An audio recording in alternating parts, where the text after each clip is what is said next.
¿Quiénes eran estos magos, hermanos? ¿Cuántos eran? ¿Cuáles eran sus nombres? ¿De dónde venían? ¿Cómo sabían del nacimiento de Jesús? ¿Cómo sabían que Él era el rey de los judíos? ¿Cómo sabían que iba a haber una señal en el cielo cuando Él naciera? ¿Qué era esa señal? ¿Una estrella? ¿Un cometa? Algunas de estas cosas son las que vamos a aprender primero Dios el día de hoy, hermanos.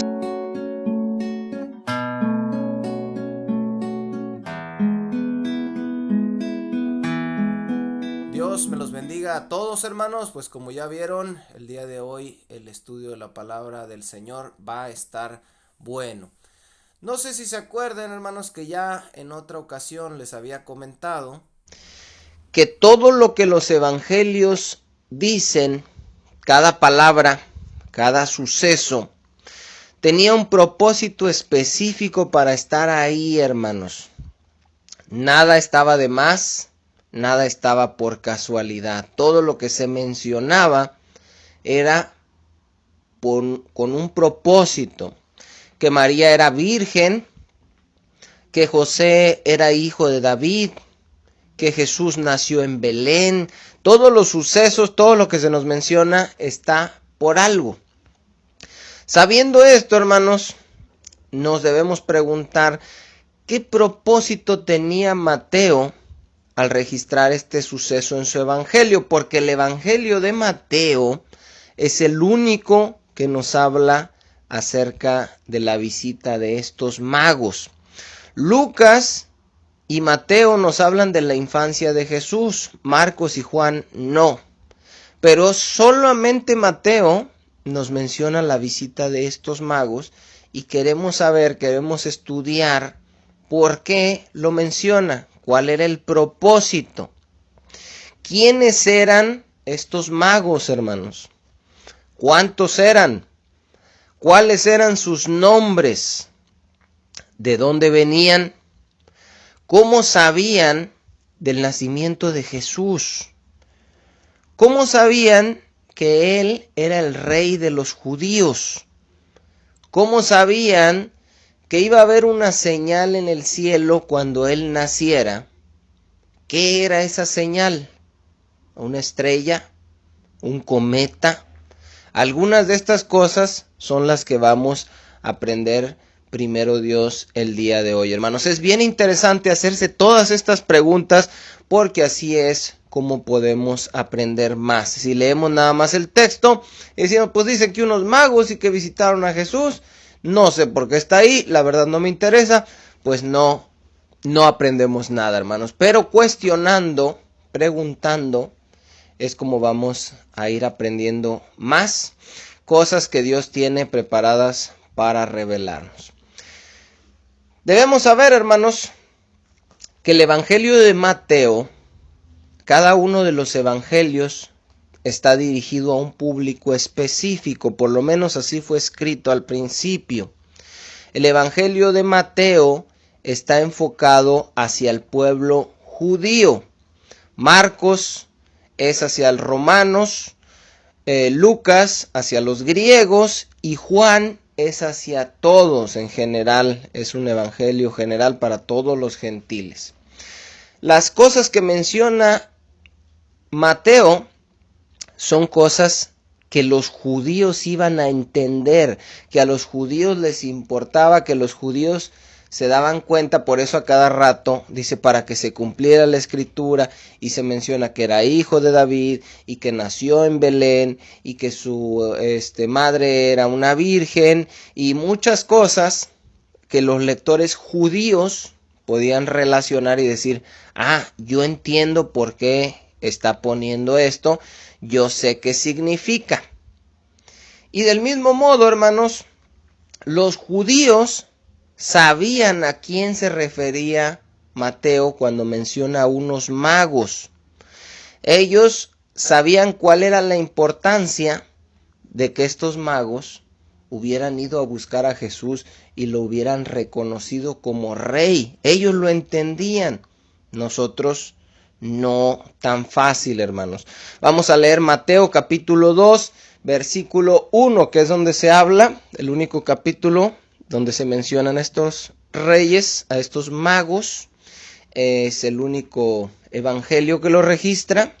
Y dice, Mateo 2:1, cuando Jesús nació en Belén de Judea, especifica otra vez el lugar donde nació, todos los detalles son importantes y de subrayarse para los lectores judíos. En días del rey Herodes, vinieron del oriente a Jerusalén unos magos.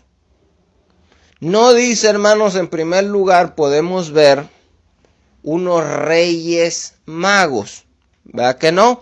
Dice unos magos, nada más. En primer lugar, no se menciona en ningún lado que eran reyes. Número 2, dice unos, de manera que tampoco se nos menciona el número de cuántos eran. Número 3, hermanos, no se nos dicen sus nombres, ni que venían uno en un caballo, uno en un camello y uno en un elefante. Todas esas cosas han sido añadidas como tradición sobre la escritura. Y nosotros los cristianos, hermanos, debemos desechar todo lo que sea tradición y basarnos y creer únicamente en lo que dice la escritura, nada más. Bueno, cuando nosotros, hermanos, leemos dentro de nuestro contexto la palabra magos, nosotros, los gentiles, en otro continente, 2000 años después, pues nosotros decimos, pues eran magos, no sé, ¿verdad? Gente mágica, o ¿por qué eran magos? ¿Usted se preguntaba a qué se refería cuando dice que eran magos?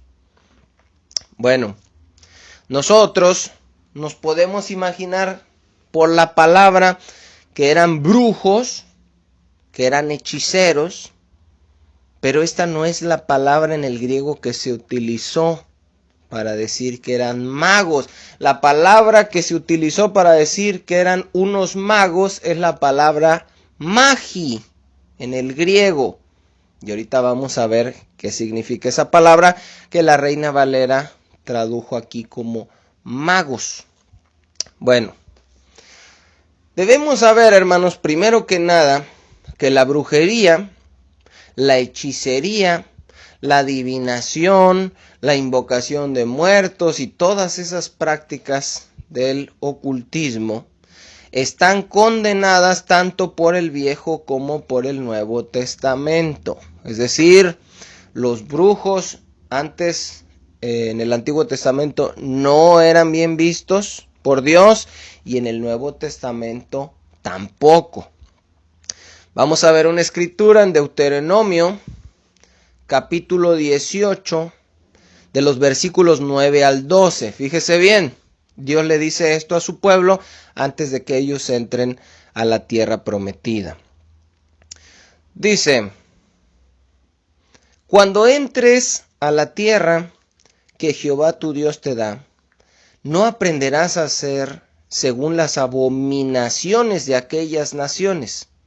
No sea hallado en ti quien haga pasar a su hijo o a su hija por fuego, es decir, sacrificios humanos, no, dice Dios, ni quien practique adivinación, agorero, sortílego, hechicero, encantador, ni adivino, ni mago, ojo ahí con eso, ni quien consulte a los muertos, porque es abominación para con Jehová cualquiera que hace estas cosas, y por estas abominaciones Jehová tu Dios echa estas naciones de delante de ti.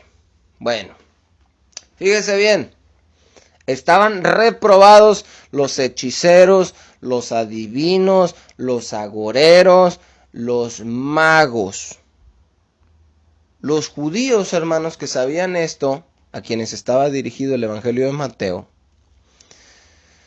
no verían bien y no sería agradable para ellos y no sería sabio por parte de Mateo escribir y decir que los primeros que llegaron o de los primeros que llegaron a adorar y a reconocer a Jesús como el rey de los judíos era un grupo de magos, refiriéndose a brujos o a hechiceros, si esto quisiera decir la palabra. No sería agradable plantearle a los judíos que Jesús es el Mesías, diciéndole que los que lo llegaron a reconocer como tal eran brujos o adivinos. Entonces, no era la intención, hermanos, original de Mateo que nosotros llegásemos a pensar que eran magos. Él usó esa palabra porque los judíos entendían a qué se refería con esa palabra, qué significaba que esos magos fueran a buscar a Jesús y lo hayan reconocido como el rey de los judíos. Ahorita vamos a ver. Para los judíos de aquel tiempo, ¿quién era un magi? ¿Quién era un mago? Fíjese bien, los sacerdotes persas eran llamados magos. Eran estudiosos de las profecías, de los sueños, de las estrellas. Tenían conocimientos médicos y eran consejeros de los reyes. Eran personas muy respetadas, hermanos, a los cuales se les consideraba hombres sabios.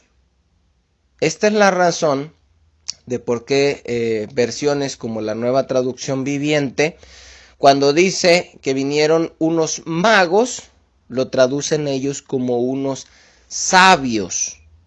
Por eso lo ponen así. El problema es que como uno no entiende muy bien por qué hicieron el cambio de palabra, uno piensa que la pusieron simplemente para no poner magos y para no crear ninguna confusión. Pero bueno, para poder entender nosotros, hermanos, por qué estos personajes estaban en ese lugar, para entender por qué tenían conocimiento de las profecías que hablaban acerca del nacimiento del Mesías judío, del rey de los judíos, nos vamos a ir en el tiempo al año aproximadamente 600 antes de Cristo.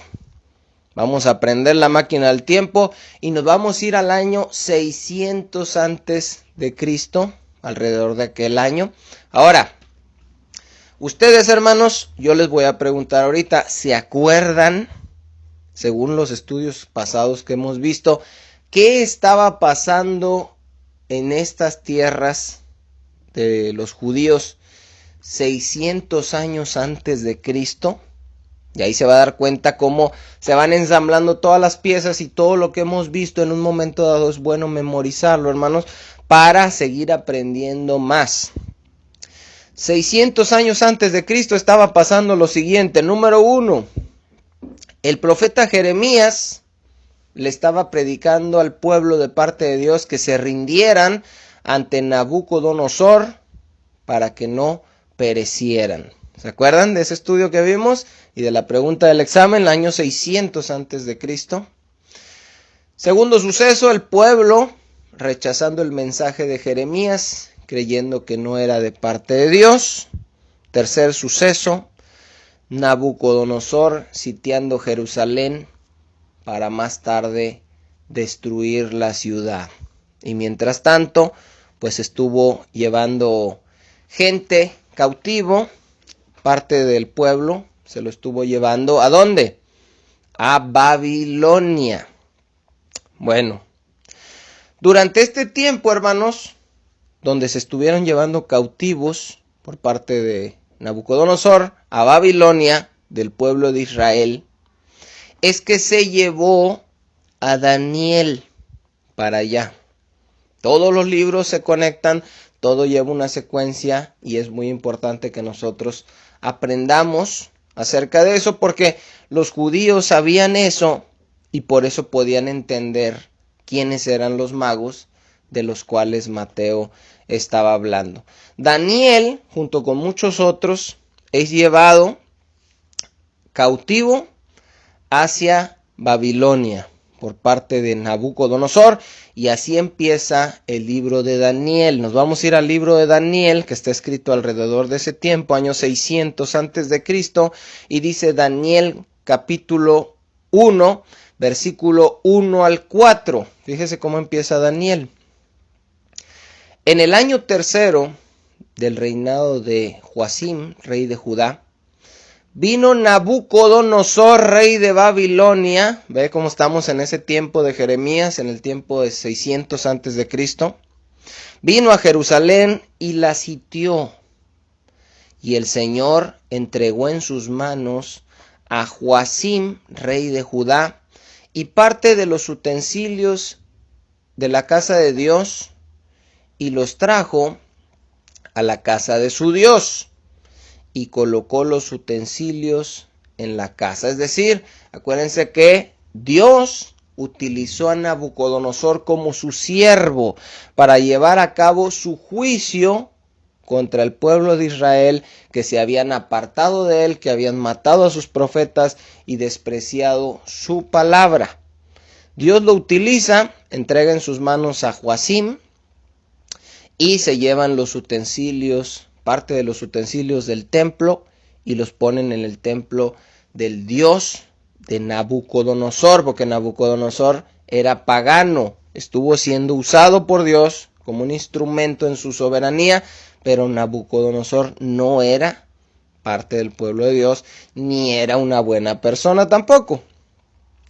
Dice el versículo 3, y dijo el rey a Asmenaz, jefe de sus eunucos, que trajera de Israel, del linaje real de los príncipes, a 4 muchachos, en quienes no hubiese tacha alguna, de buen parecer, enseñados en toda sabiduría, sabios en toda ciencia y de buen entendimiento, e idóneos para estar en el palacio del rey. A estos 4 muchachos, Dios les dio conocimiento e inteligencia en todas las letras y ciencias, y Daniel tuvo entendimiento en toda visión y sueños. Así pues, estuvieron delante del rey. En todo asunto de sabiduría e inteligencia que el rey les consultó, los halló 10 veces mejores que todos los magos, los magi, los sabios y astrólogos que había en todo su reino. En el capítulo 2, hermanos, no me quiero ahorita detener mucho, les voy a dejar aquí el video. Daniel interpreta el sueño del rey de Babilonia, pero en el capítulo 2, el Nabucodonosor tiene un sueño y él le dice a sus magos, a sus astrólogos, a sus encantadores y caldeos que le den la interpretación de ese sueño, pero no solo eso, sino que les dice que ya olvidó el sueño, así que tienen que decirle las dos cosas, lo que él soñó y lo que significa. Su consejo le dice que no hay hombre sobre la tierra que le pueda decir eso, por lo cual Nabucodonosor se enoja y manda matar a todos sus sabios, entre los cuales estaba Daniel.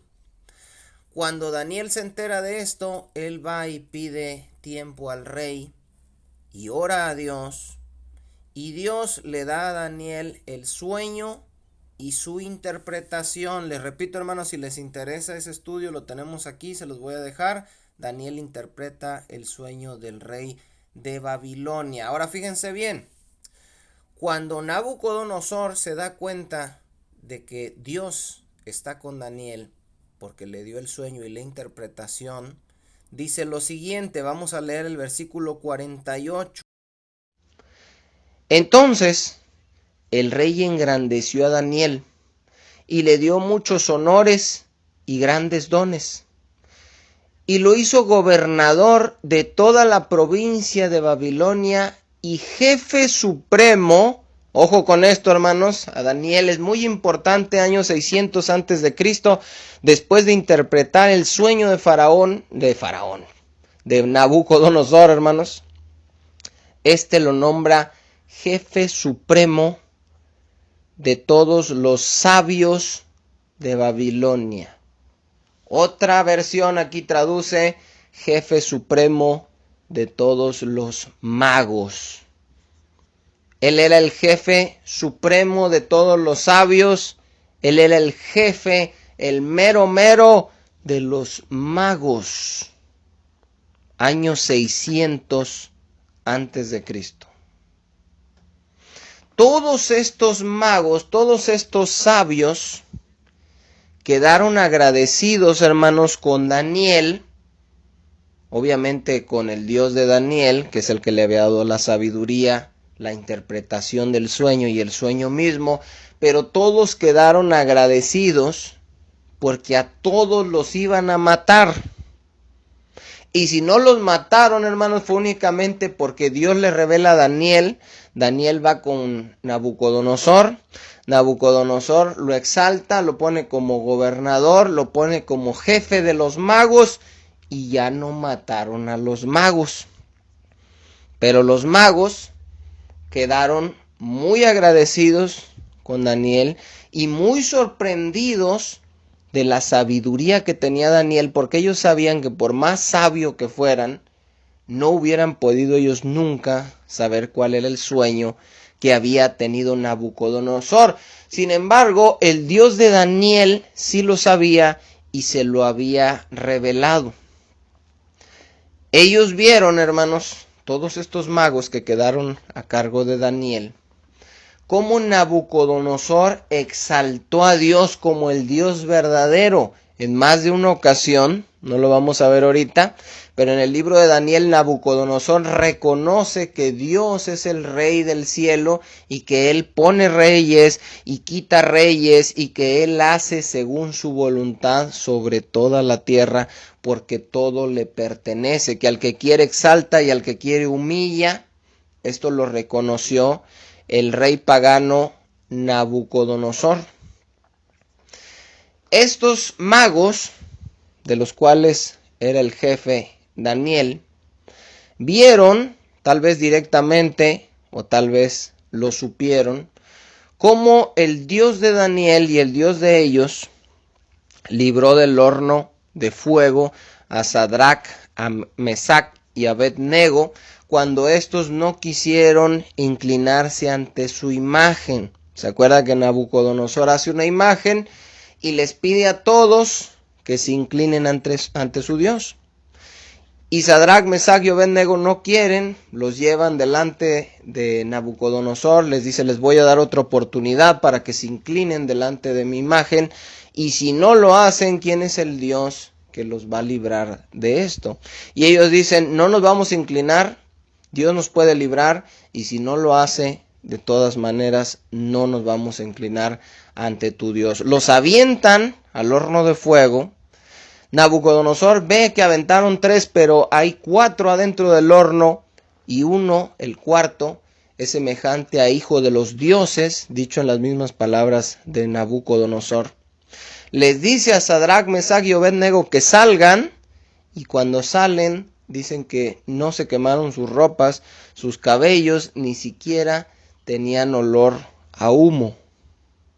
Después de haber visto esto, Nabucodonosor vuelve a exaltar otra vez a Dios. Y dice que el Dios de ellos es el Dios verdadero y es el único Dios, y varias cosas que podemos ver que obviamente eran notables a todo el pueblo y a los consejeros, a los magos. Ellos vieron cuando Dios humilla a Nabucodonosor, cuando éste pierde la razón y queda como una bestia que andaba ahí en el campo con las uñas largas, con el cabello largo, y cómo después le vuelve a dar otra vez su reino. Todo esto lo vieron estos magos, estos sabios, estos consejeros. Y aparte de que ellos vieron todo esto, que fueron obras que Dios testificó de su poder delante de ellos, aparte de estos, Daniel quedó como su jefe. Daniel quedó como su líder. Y Daniel les enseñó a todos estos sabios acerca de las profecías en las Escrituras. Acuérdense que Daniel escribió la profecía de las 70 semanas, donde él decía cuándo iba a nacer el Mesías y que el Mesías iba a morir y que a la mitad de la semana, ¿se acuerdan? El anticristo iba a romper el pacto y todo. Él escribió muchas cosas que todavía no se cumplen, muchas que ya se cumplieron acerca de la venida del Mesías. Y seguramente, después de todas esas muestras de poder de parte de Dios, estos sabios se interesaron en el Dios de Daniel. Y Daniel, que queda como su jefe, les enseña acerca de las escrituras hebreas, y algo que ellos aprendieron es que según las escrituras del Dios de Daniel, iba a venir el Mesías. Iba a nacer el Mesías. Que este Mesías iba a ser el rey de los judíos, que iba a ser divino, que iba a ser el salvador del mundo.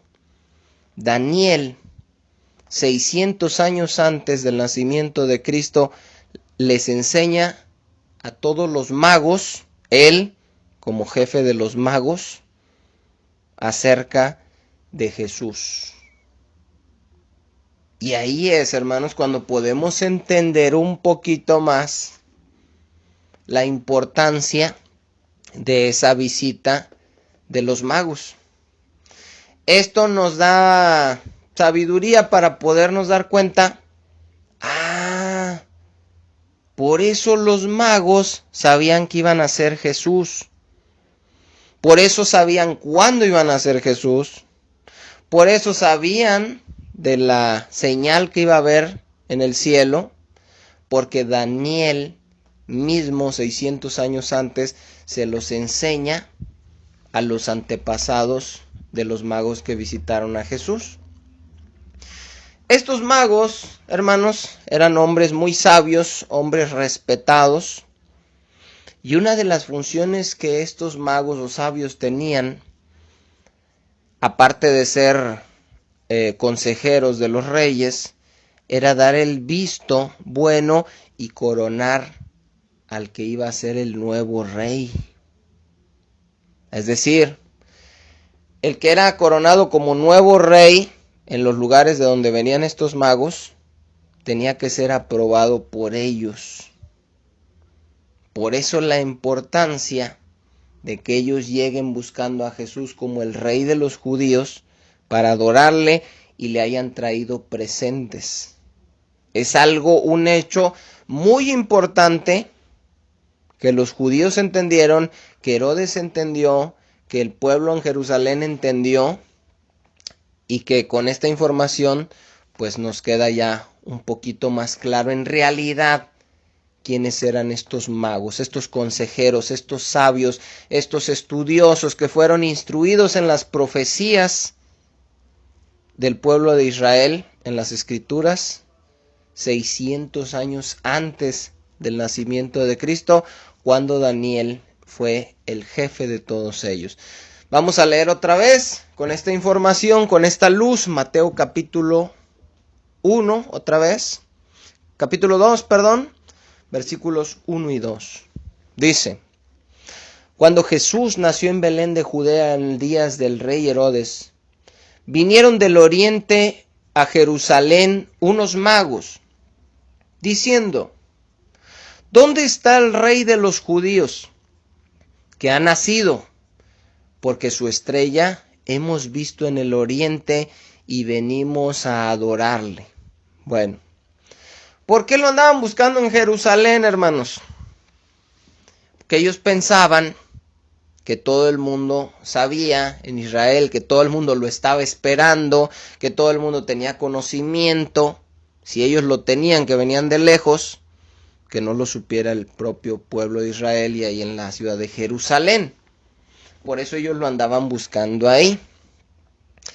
Pero, como vimos en el estudio anterior, solo algunos pastores, y a los que estos pastores les predicaron, se dieron cuenta del nacimiento de Jesús. Para los demás fue algo que pasó desapercibido. Ahora fíjese bien. Estos magos buscaban a Jesús con la seguridad de haber visto lo que llamaron su estrella en el oriente. Dice, ¿dónde está el rey de los judíos que ha nacido? Es decir, ellos no dijeron, oye, nos dijeron hace tiempo que iban a ser un rey de los judíos. Y nosotros venimos a ver si ya nació, o a ver quién nos dice. No, ¿dónde está el rey de los judíos que ha nacido? Ellos estaban seguros que ya había nacido. ¿Por qué estaban seguros? Porque su estrella hemos visto en el oriente. Ahora, muchas veces pensamos que la estrella la vieron cuando estaban ellos en su lugar de origen y que desde ahí los guió y que después los siguió guiando, ¿no? Y la siguieron viendo hasta que llegaron donde estaba Jesús. No. Ellos la vieron cuando estaban allá. Entendieron que era la señal. Prepararon su viaje, prepararon la caravana, porque normalmente este tipo de viajes con estos sabios no iban solos, iban acompañados, iban muchos, llevaban carga, llevaban presentes. Preparan el viaje, llegan a Jerusalén y en Jerusalén dicen, ¿dónde está? Nosotros sabemos que ya nació porque vimos su estrella. En ese momento no estaba visible, simplemente la vieron y fue la señal con la cual supieron que él había nacido. Y se fueron para allá, comenzaron el viaje. Bueno, ¿qué era esa estrella, hermanos? ¿Y quién les dijo que habría una señal en el cielo cuando Jesús naciera? ¿De dónde sacaron ellos esa información? Bueno, como ya dijimos, Daniel era un hombre muy sabio, entendido en visiones, en sueños, en profecías, y él les enseñó muchas cosas a ellos, y muy probablemente les enseñó que cuando Jesús naciera, cuando naciera el Mesías, iba a haber una señal en el cielo, y que esa señal iba a ser una estrella que precisamente iba a anunciar su nacimiento. Cuando ellos vieron más o menos el tiempo en el que Daniel había dicho que iba a nacer el Mesías y vieron la señal, dijeron, ya nació. Y lo dieron por hecho. Fíjese bien, Números 24:17.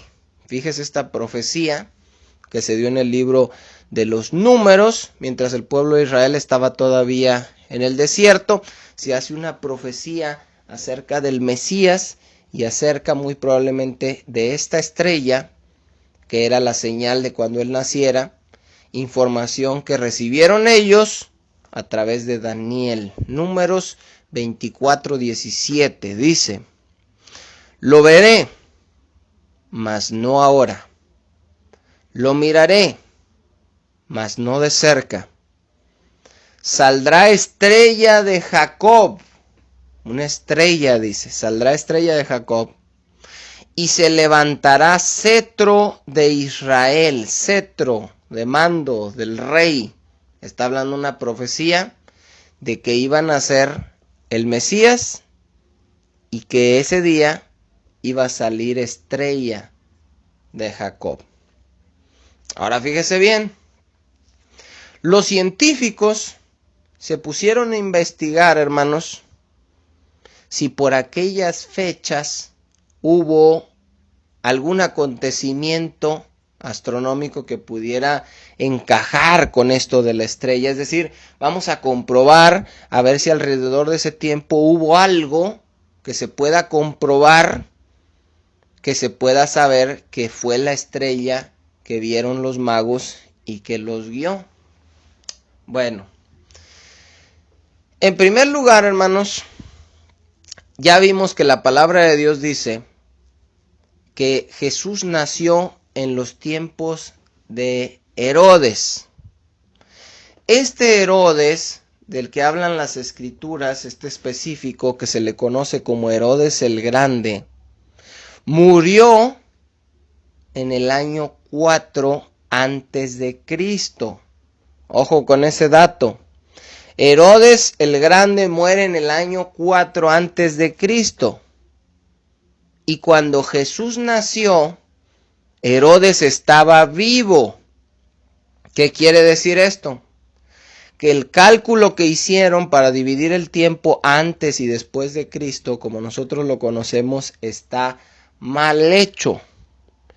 Y Jesús no nació como podemos pensar en el año 0, y que ahorita tiene 2020 años que nació, sino que Jesús nació antes del año 4, antes de Cristo, antes de que Herodes muriera.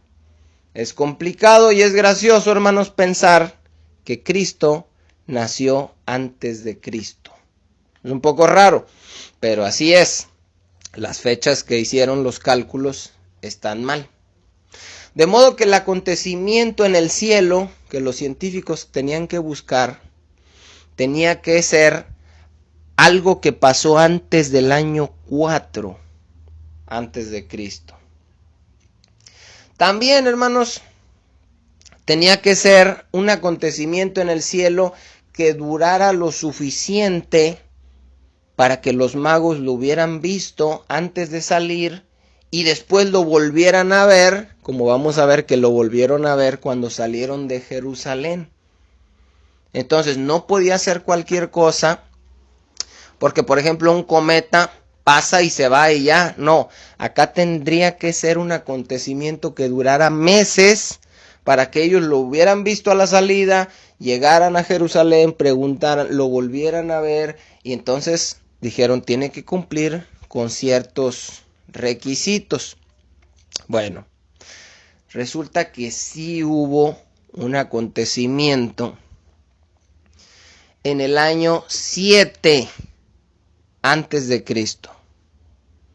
En el año 7 antes de Cristo, que es el año muy probablemente, por cosas que vamos a ver más adelante, si Dios nos permite, a lo mejor ya no alcanzamos en este estudio, pero en este año es cuando todo parece indicar que nace Jesús, en el año 7 antes de Cristo. ¿Qué pasó en este año? Una conjunción de planetas entre Júpiter y Saturno en la constelación de Piscis se juntó, se alineó Júpiter con Saturno, que es lo que hace pocos días estuvimos viendo en las noticias y todo, que iba a verse la estrella de Belén. ¿Se acuerdan? Eso fue del 17 al 21 de diciembre del 2020 y dicen que es una estrella que se puede ver cuando se alinean estos planetas cada 800 o 900 años aproximadamente. Bueno, este acontecimiento se dio en el año 7 antes de Cristo. Júpiter era el dios principal para los caldeos y Saturno era su padre. Entonces la alineación de Júpiter el hijo con Saturno el padre para los observadores del cielo de aquellos tiempos tuvo un significado especial. Bueno, esta conjunción de planetas, hermanos, no pasó una sola vez como ahorita. Ahorita les digo que se dio y se logró ver entre el 17 y el 21 de diciembre. No, la que pasó en el año 7 fue llamada una conjunción triple. Es decir, se juntaron 3 veces en un lapso corto de tiempo, para ser específicos, se juntaron 3 veces los planetas en un mismo año. La aparición de esta estrella, hermanos, según lo que los científicos han descubierto, fue el 22 de mayo del año 7 antes de Cristo. Ahora, Si esto fue lo que vieron los magos, esto indicaría y dejaría claro que el 22 de mayo del año 7 antes de Cristo fue la fecha en que nació Jesús. No podemos saberlo, hermanos. No vamos a comprobarlo. Pero los científicos vieron que se dio esta conjunción triple de planetas y cuando se dio por primera vez fue en el año 7 a.C., el 22 de mayo. Aquí fue cuando pudo nacer Jesús, cuando no hubo lugar para ellos en el mesón, cuando los pastores fueron a verlo y los magos no fueron ese día a ver a Jesús, ni en 3 días, ni en una semana. Mientras está dando lugar todo esto, de que los pastores andan visitando a Jesús porque no hubo lugar para ellos en el mesón, y María lo envolvió con pañales, que son tiras de tela, les comentaba. Mientras está pasando esto, se ve la estrella ese día en la noche, si fuera así el 22 de mayo, y los magos que estaban en el oriente, que se cree que era donde estaba Babilonia y los medos persas, ese día vieron la estrella y empezaron su viaje reconociendo que ya había nacido el rey de los judíos. Esta conjunción tuvo su segunda a finales de septiembre y se dio la tercera a principios de diciembre, lo que quiere decir que se estuvo viendo varias veces en el cielo y que los magos pudieron verla cuando apareció la primera vez y pudieron llegar a donde estaba Jesús después de haber llegado a Jerusalén cuando se apareció la última vez. Un fenómeno astronómico en el cielo, comprobable, que encaja con las fechas bíblicas y que encaja con haberse aparecido varias veces para que los magos la hubieran visto, como lo narra Mateo, varias veces. Ahora, fíjense bien, hermanos, si esto no estuviera registrado, es decir, si no hubiera algún suceso astronómico comprobable que hubiera encajado, si no hubiera nada de estrella ni de conjunción de planetas, no afectaría esto a mi fe. Yo como quiera seguiría creyendo. Pero si está registrado, hermanos, esto debería aumentar nuestra fe. Porque demuestra, como ya lo sabemos, que todo lo que está escrito es verdad y que poco a poco la ciencia ha ido descubriendo cosas que comprueban que la escritura siempre ha tenido la razón. Ahora, como les dije ahorita, esto, si fuera cierto, pondría la fecha verdadera del nacimiento de Jesús el 22 de mayo del año 7 a.C., pero esto no significa que debemos celebrar ese día y que debemos de cambiar la fecha al 25 de diciembre por la del 22 de mayo, porque al final de cuentas es una teoría nada más, hermanos, de algo que no se puede comprobar.